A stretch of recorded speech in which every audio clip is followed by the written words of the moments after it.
Okay, let's watch the second video you did. Oh, okay. The second video you did was about the word the Christ, right? Yeah. What's the root of the word again? Creo. There we go. Yeah. Oh. Pull it up. We'll just watch it. What is the Christ? What is the Antichrist? What is the Christ, if you have to know the Antichrist, you have to know the Christ. Right. All right, let's see it. It's a Greek word. For applying a drug to your eyes so that they may be open. That's what the Christ means in Greek. Yes. The incredulity on the face of this podcast host is warranted because that is pure and utter nonsense. It's from the verb chrio, to be stung by the gadfly. So as with many words in many languages, the verbal root chrio in ancient Greek can mean more than one thing. Overwhelmingly, it refers to rubbing with some kind of sticky fluid of some kind, either after bathing or for some kind of ritual purpose or something like that. So to anoint, be anointed, anointing, something like that is going to take up the majority of the real estate for the occurrences of this verbal root. However, it can refer to the sting of a gadfly, but that is overwhelmingly in the minority of occurrences of this verb, and it's limited to classical and later Greek lyrical poetry, none of which has anything whatsoever to do with early Jewish or early Christian literature, not the Septuagint, not the New Testament, not the early Greek literature. Okay. So, and he did correct me on something there. I said it was limited to classical and early Greek lyrical poetry, but it's also in classical and early Greek medical texts. And he pointed that out. So, oh, he did? Yeah. Now, that has absolutely no bearing whatsoever on the claim that that's what it means in the New Testament, but but it is in medical texts. Okay, so is it true that the word chrio means to apply drugs to the eyes or the skin? So it can if the context indicates that that's how it's being used. Okay. Because so the way Amen described it to me, he said what classicists do is they take the meanings of words and they figure out what part on the human timeline, where in history the context fits, where they fit into where they come from and what was going on at that time in history to figure out what it meant then. To figure out, because there's like the semantic drift over time. Yeah. So we're going to go ahead and we're going to go back in the time machine to 100 BC. And during that time, he's saying the word chrio meant overwhelmingly to apply drugs to the skin. Yeah, that's just not true.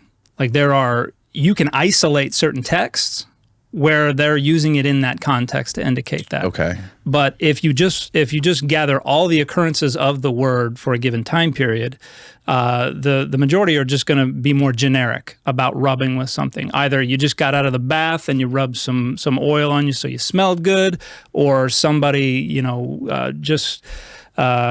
knows, won a contest and so they get a little smudge of something, or Simba is born and you go on his forehead. Like all of those things could be called this anointing, but you have to look at each individual occurrence in its context, because the context is what determines the sense. Yes. And so Amen did a whole 2-something-hour live stream responding to me, arguing that I was wrong about all this, but all he ever did was show the non-Christian and non-Jewish texts. So you can't say, look at all these texts over here, they are using this word to mean this. But I don't think he's saying, when he said in the podcast, he didn't say it was in the Bible. He just said it was a Greek word. Well, he's trying to define what the Christ is. And his theory is that... He's saying that the term Christ means this. Right. Well, you asked about, he said, what is the Christ? You said, what is the Antichrist? And he said, Christ and Antichrist, as we use those words today, are biblical terms. They're biblical terms, right? But what his point is, in the sources, in the original sources, when the people around that world were talking about and were writing about this kind of stuff, what he's saying is, outside of the biblical context, Christ meant drugs and Antichrist meant antidotes to drugs, like venom and anti-venoms. They could be used that way, sure. Mm-hmm. What is but- this? Is this what would this help? This is so so that's Christos. Yeah, that's Is that the word? Yeah. That's a Greek word for Okay. Christ right here, and the Right. so this is a Christos, and then Okay. it gives you a definition. It's where is it? Is To that be the rubbed proper? on? Is that the? So are you saying this is? Is that the word we're talking about? So Christos right there? yeah, Christos is a title. This is the Greek Okay. actual Greek letter up here, and then Okay. this is the English translation. Okay. Here's So the it says to be rubbed on, used as ointment. Yeah. Now So- you occasionally have occurrences of this form of the word in classical Greek, but this was not a salient title. Like if you were just if you just had some random Greek text and they just referred to the Ho Christos, the Christ, no one would know what on earth you were talking about unless something in the context were to indicate.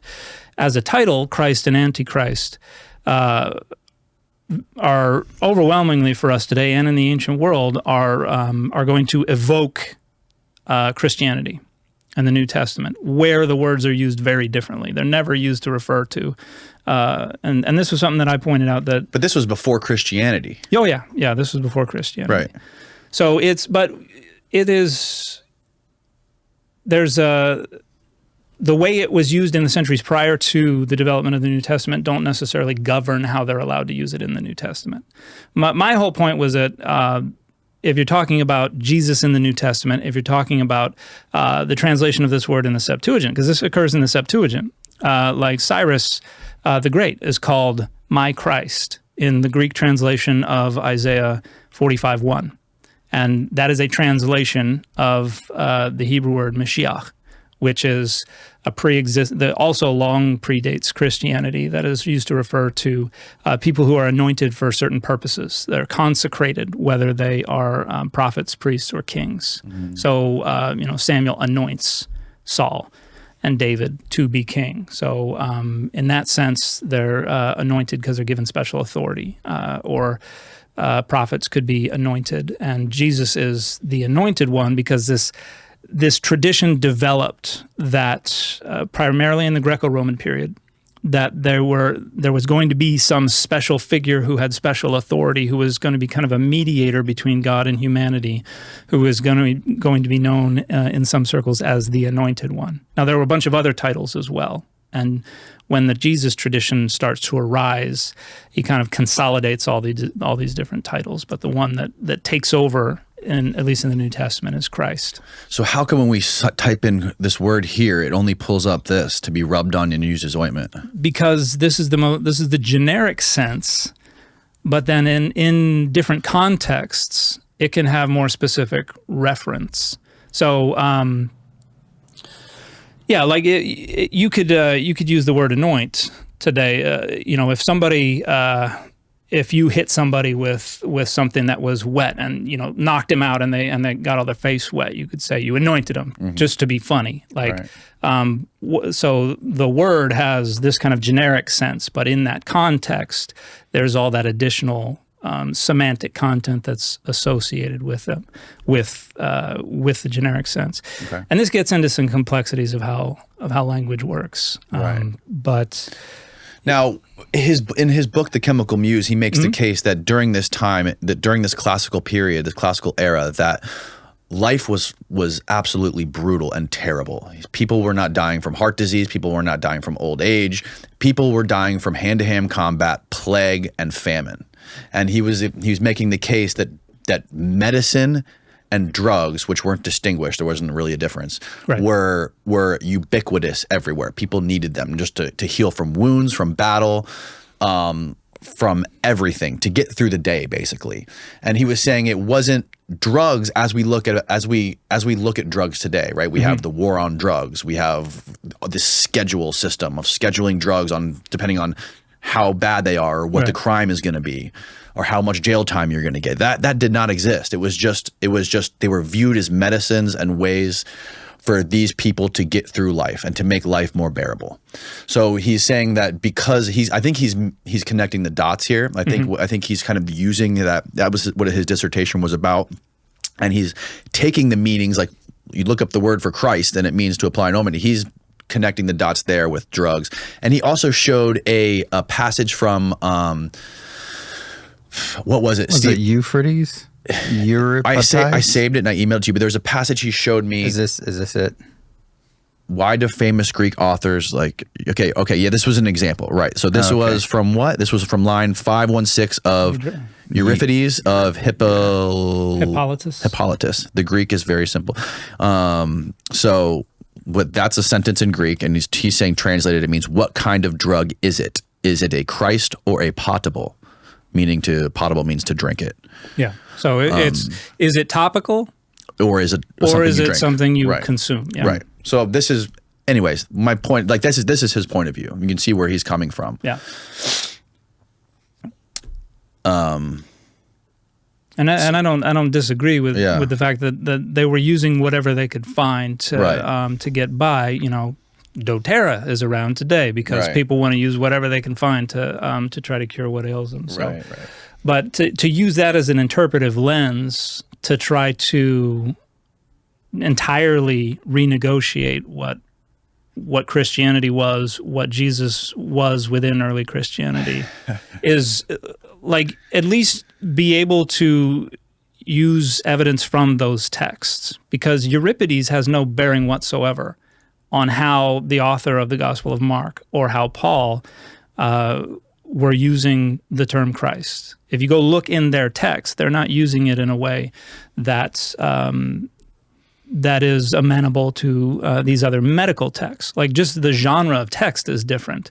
It's not a medical text. You have kind of Greco-Roman bios is part of what the Gospels are doing, and you've got a bunch of epistolary stuff, a lot of paranetic stuff.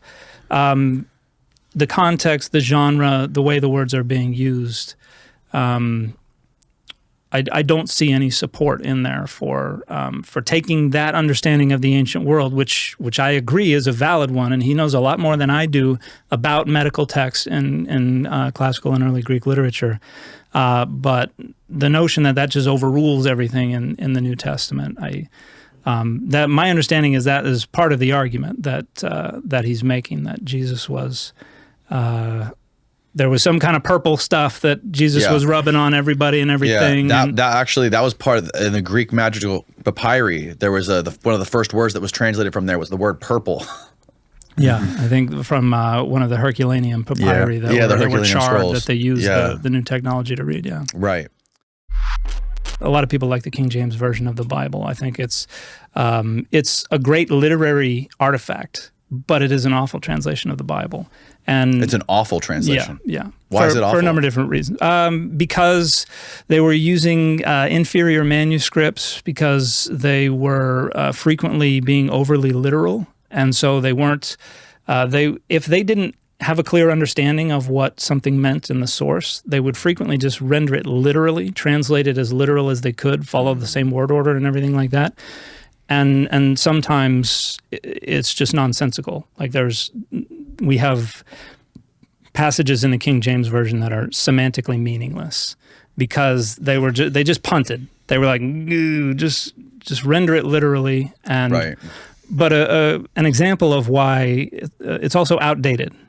Nobody speaks the language. In fact, when they published the King James Version, nobody spoke the language of the King James Version, because it is a very conservative revision of the Bishop's Bible, which was a very conservative revision of earlier translations back to Tyndale's New Testament and his Pentateuch, and then Coverdale's translation of the rest of the Old Testament from almost a century before. Mm-hmm.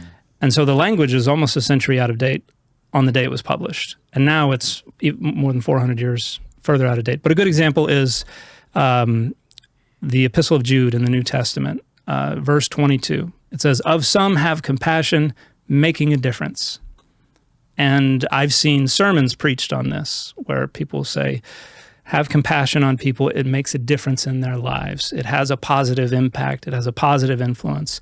That's how we interpret making a difference. It has absolutely nothing at all to do with what the King James translators were trying to say, because in 1611, making a difference didn't mean have a positive impact or influence.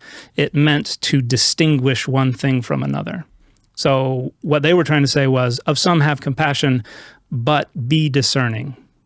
But exercise discernment regarding whom. Right. And that phrase, making a difference, didn't start to mean having a positive influence or impact until around the year 1900.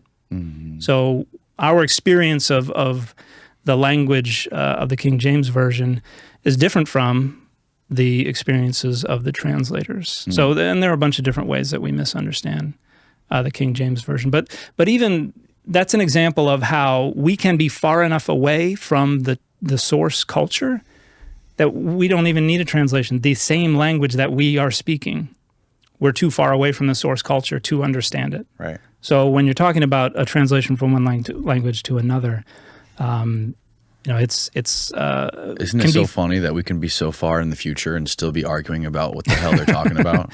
It's kind of goofy. Yeah, well, and it's unfortunate because, it still means life or death for some people, what the Bible says. I know. Or what people think it says. Yeah. And that's an interesting point you make. It's perplexing to me how people can be a scholar of the Bible and dedicate their lives, to go to school and to get a master's degree in studying the Bible.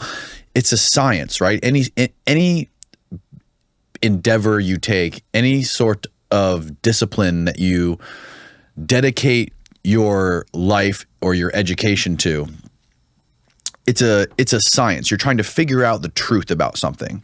And it seems to me so counterintuitive that you have all of these people who are Bible scholars, but they're also subscribing to the very belief of the thing that they're studying. Yeah. That is one of the things that causes me an awful lot of heartache is the fact that there are folks who ostensibly want to understand this as it was understood anciently, but conveniently it always seems to line up with what they want it to mean today. Right. And I think there's a degree to which that's inevitable because we don't have the authors here with us today. We can't drill them for understanding. We can't say, what did you mean by this? Did you mean this or did you mean that? We can only try to reconstruct their perspectives and what we think they meant. And for a text that is authoritative, this happens with the Constitution and other things as well. For the texts that are authoritative or thought to be inspired or anything like that, just intuitively, not even on purpose, just the way the human mind interprets language, we're going to be nudged in the direction of an interpretation that serves our interests or makes sense to us. And for a text like the Bible, which there's so much power and authority and values wrapped up in it, I think it's just so incumbent on people who do make it their life's work to study the Bible to distinguish what I want the Bible to mean from what I think, what they originally wanted it to mean. Because if it just conveniently always happens to be the exact same thing, there's a problem and your math is wrong. Yeah. It's because they lived in an entirely different world anciently. They don't magically hate all the same people and magically love all the same people and magically need all the same things. Are you religious? I am. You're what sort of religion do you follow? I'm an active member of the Church of Jesus Christ of Latter-day Saints. So I'm a Mormon. Okay. But and some people discover that and they're like, "You deceived me." Well, I've had a pinned video on the top of all of my social media accounts that introduces myself and says that, but also says I make a very concerted effort to ensure that my religious beliefs, my dogmas, don't influence my academic positions, and I'm very good at that. And I get accused all the time. People post comments on videos saying, "Your Mormon is showing," and and it's always wrong because they're confusing something that looks similar on the surface if you squint at it, but don't really understand either in any detail.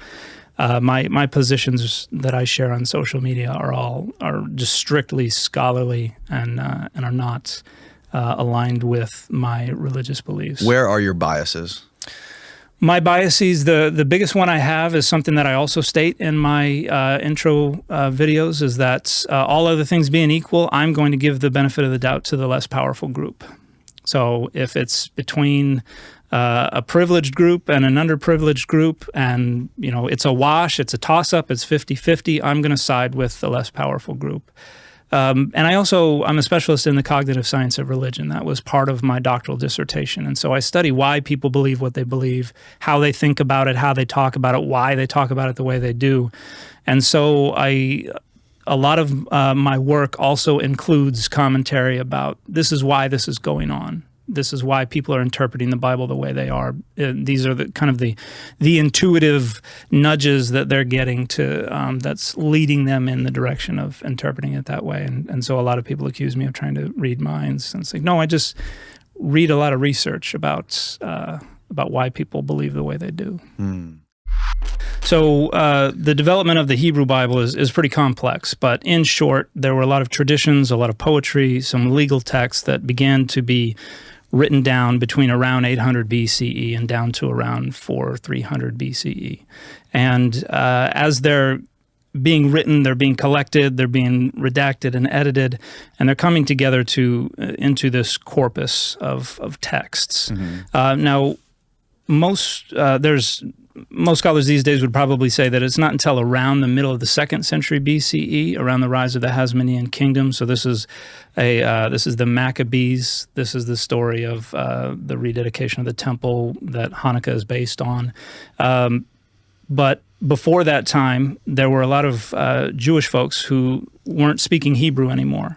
They were speaking Greek because mainly they were the ones who were living in Alexandria in Egypt. In the late 4th century BCE, Alexander the Great sweeps through all of this area, takes it over, and then as his successors are fighting for control of these regions, the land is Hellenized, meaning that Greek becomes kind of the lingua franca. This is what, if you want to engage in international business and sometimes even business between one city and another, usually a type of Greek is going to be the language of wider communication. And so a lot of Jewish folks are living in Egypt and Alexandria. They're living elsewhere where people are being raised speaking Greek as their native language, not Hebrew. Now, Hebrew is still being spoken.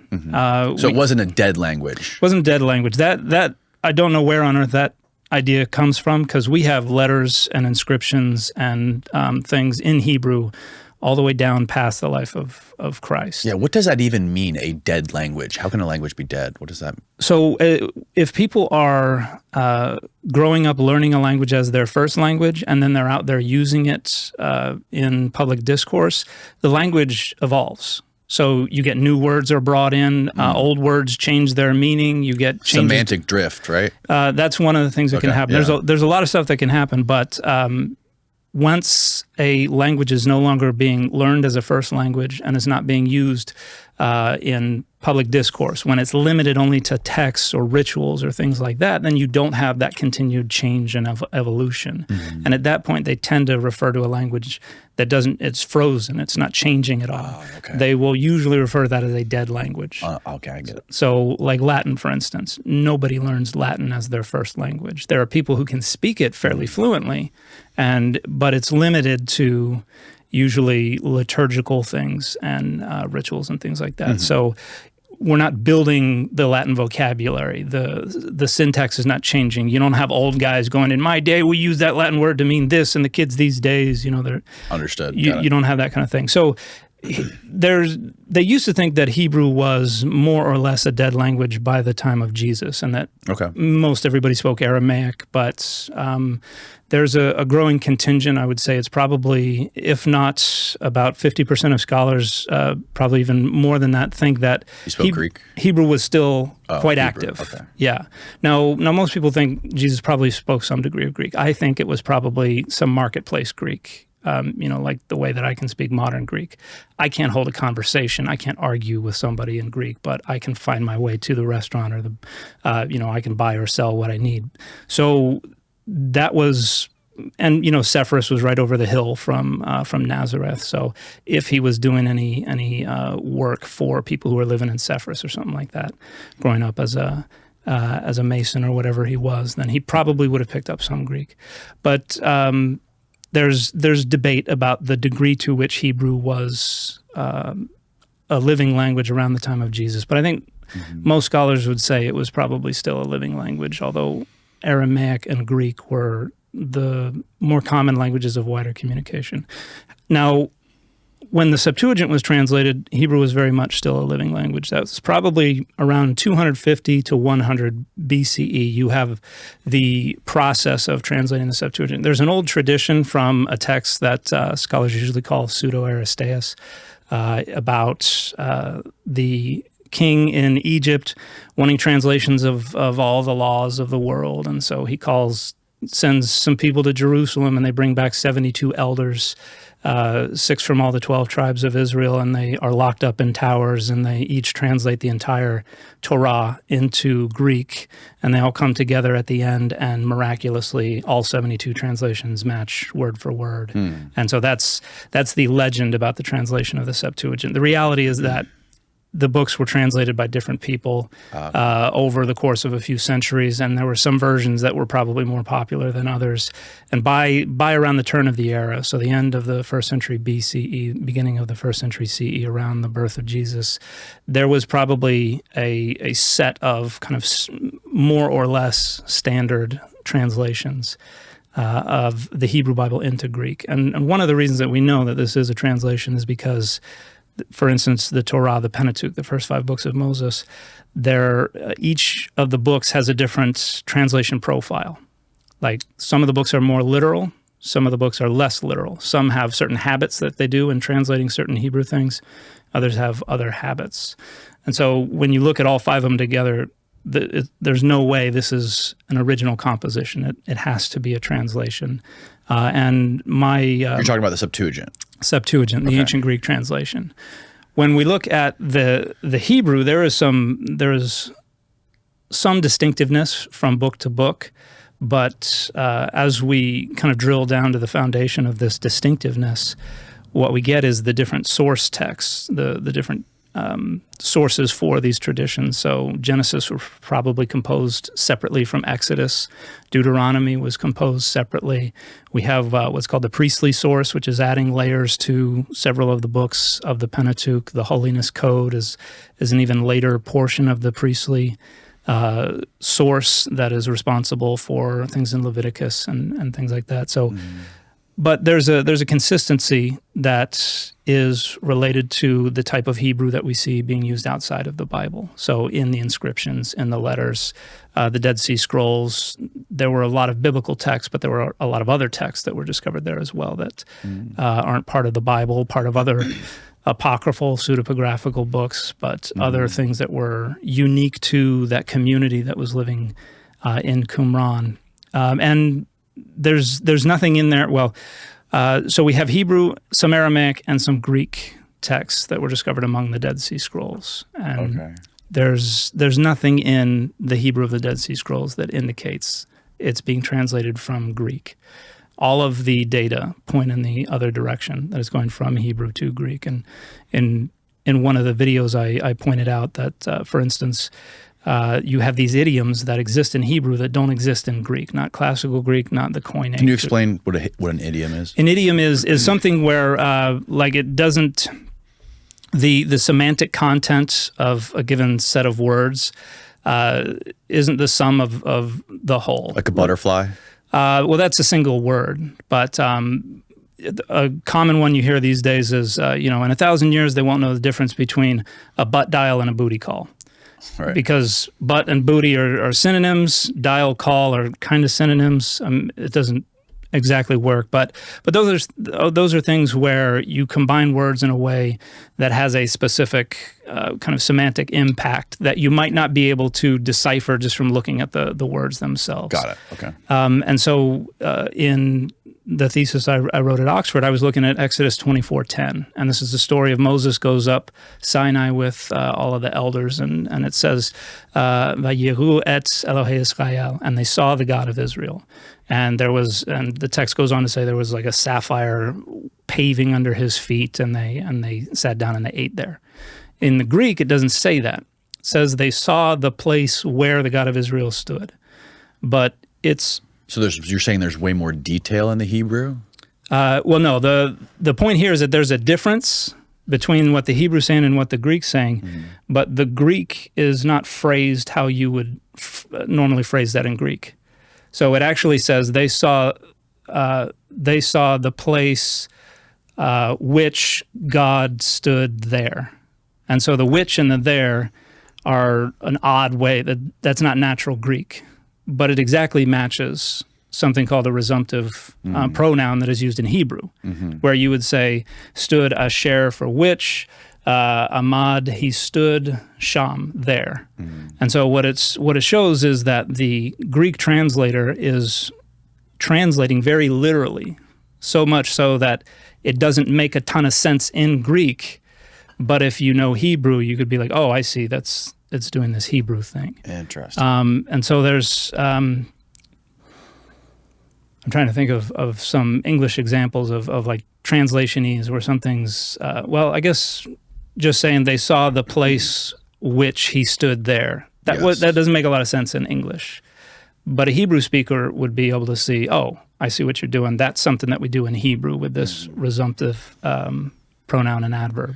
Yeah, one of the interesting things that Amen pointed out to me when he was trying to make a case for the Greek being original was that the ancient Greek has like 1.5 million unique words, and the ancient Hebrew only has 8,000 unique words. And he was explaining to us, he was showing us the differences, and there was like, for one word in Greek, when you translate it to Hebrew, there's like 3 or 4 words just to equal that one word in Greek. So there's a couple of things there. One, there's nowhere near that many Greek words. There are ancient Greek, you've got, I think, 275,000 is the estimate, more or less, of how many ancient Greek words there are. If you look at all Greek, ancient, medieval, and modern, you've got 400,000 to 500,000.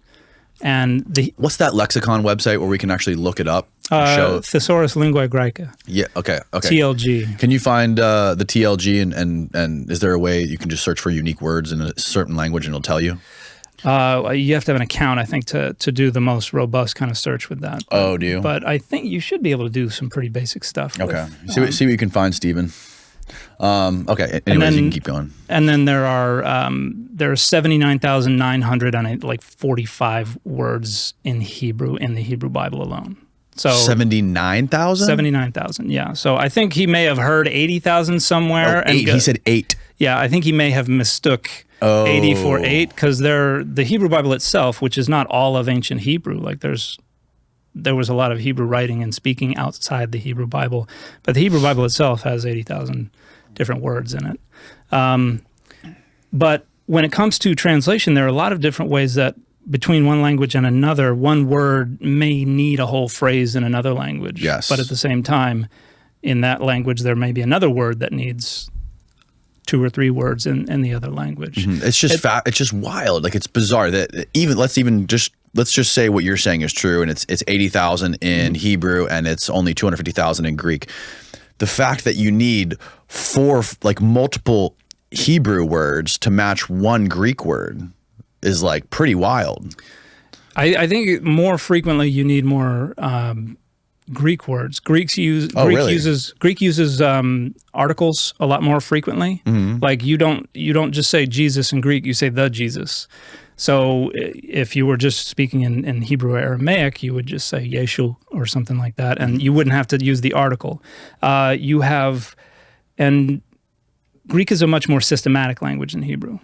Hebrew is a lot more vibes going on in Hebrew. You kind of have to just get a sense for how things are being used. But also in Hebrew, things get packed together into individual words. So you can have your direct objects tacked onto the word. You can have the definite article tacked onto the word. And so if you're looking at a text, you may only be looking at one word, but it could be he did the thing. It could be 3 different words in English.